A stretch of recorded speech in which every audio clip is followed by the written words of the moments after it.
your thoughts on playing the Wolfpack? Well, we just played them, so I think everyone got to see how good they are and how talented, that group of guards is and those bigs, and they got all the pieces and a great coach, and we'll have to play an A+ game to be there.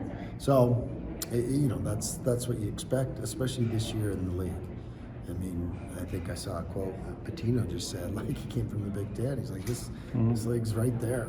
It's and I think that probably surprised him a little bit, because until you live it and get to see it every day, you're amazed by how many good players there are, how many good coaches there are, how tough. We always talk about that. So it's gonna be a big challenge tomorrow. We know that. I know you were saying the other day when we talked, you couldn't believe that's the 8-9 game. Yeah. When you're sitting there live earlier today and you're going, okay, we got to step him, got to step him, got to step. It is pretty crazy the talent level they have. No question. And both teams were looking like that, because I think in a situation like this, when the game gets over, you always want to play the one that lost. Because the other one has momentum and is playing good, and they were both playing great.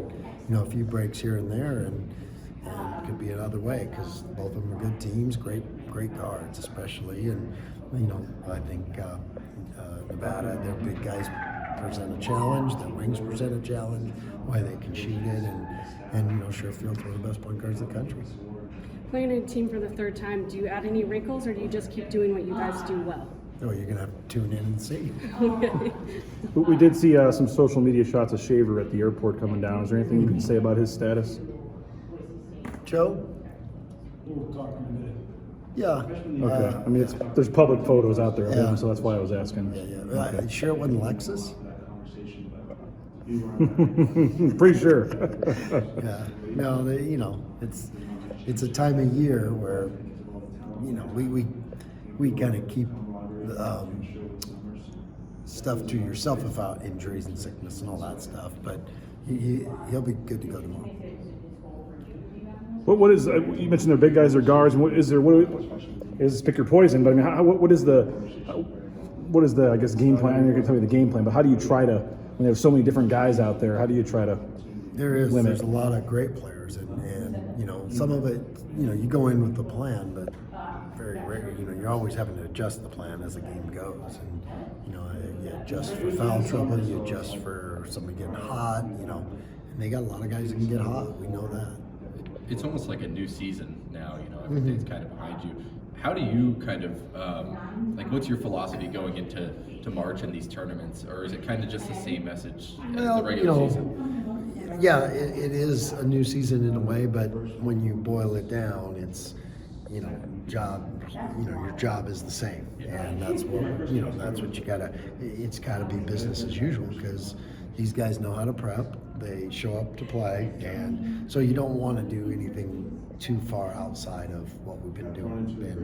And that's what the best teams are able to do, is business as usual. And sure, there's going to be maybe some heightened sense of excitement because of the tournament atmosphere and those kind of things, but for us, we show up to do the job. Does that get you excited when you go in the arena and there's fans and you see a game and you say, okay, the tournament's here? We're playing who wins this game. Does it kind of raise it up a little bit? Yeah. And then like I always say, this is the greatest time in college basketball, these conference tournaments into the NCAA tournament and NIT and all those kind of things. It's a great time in college to be a college basketball player, and our guys understand that because they've been through. I got veterans that have.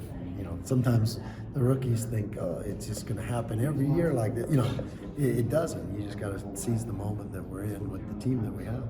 Bracketologists love your guys' resume this season. Yeah. So for once, you guys aren't feeling like you're going into this on the bubble. That's got to be a good place. So do you approach this tournament differently, knowing you've got a little bit more safety? I don't think so. No, not really, because that again, that's outside things that we've done.